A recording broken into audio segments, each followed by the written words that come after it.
Hello बच्चों, चलिए प्रश्न को पढ़ते हैं। एम द्रव्यमान का कण जिस पर आवेश Q है एक समान चुंबकीय क्षेत्र B के लंबवत वेग V से प्रविष्ट करता है तो इसके पथ की त्रिज्या होगी। हमें बताना है, विकल्प दे रखा है, बताने में से कौन सा विकल्प सही है।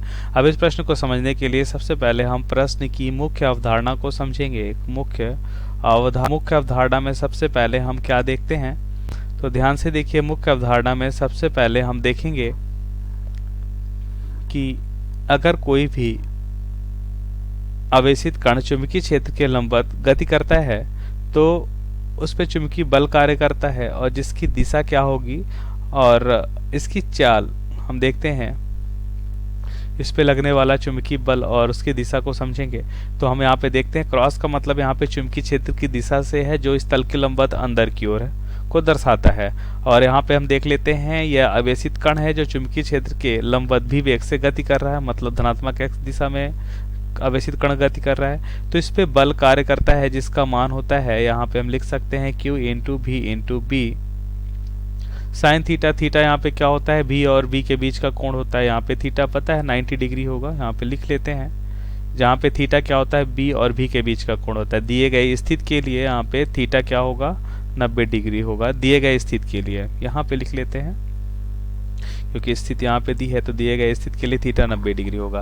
अब फ्लेमिंग के बाएं हाथ के नियम से हम यहाँ पे देखते हैं इसकी दिशा क्या हो जाएगी, परस्पर चुंबकीय क्षेत्र और गति की दिशा के लंबवत होगी। जो इसकी दिशा हो जाएगी, मान ले यहाँ पे हमें मिलेगा इस दिशा में।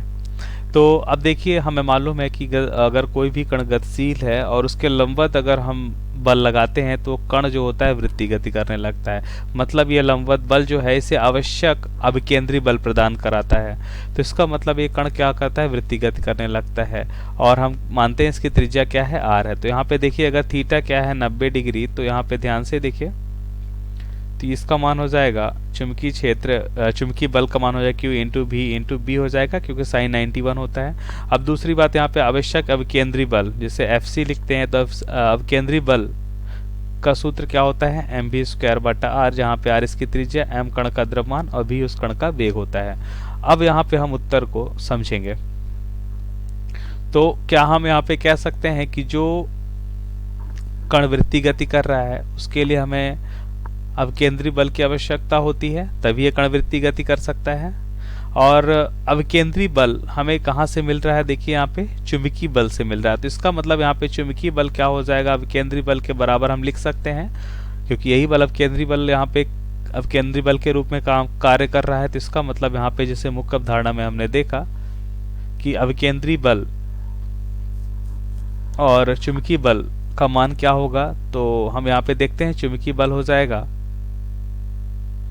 Q into V into B और अभिकेंद्री बल क्या होता है, mv² बटा r। तो ध्यान से देखिए v से एक v कैंसिल हो जाएगा और r का मान क्या मिलेगा हमें, mv बटा qb हो जाएगा।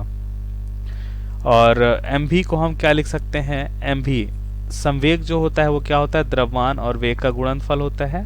तो हम ये भी लिख सकते हैं। अब ध्यान से देखते हैं विकल्प हमें किस रूप में दे रखा है, विकल्प हमें दे रखा है mv बटा qb। तो यहाँ पे देखिए दिए गए प्रश्न का सही विकल्प डी हो जाएगा। तो आशा करते हैं आपको समझ आया होगा। धन्यवाद।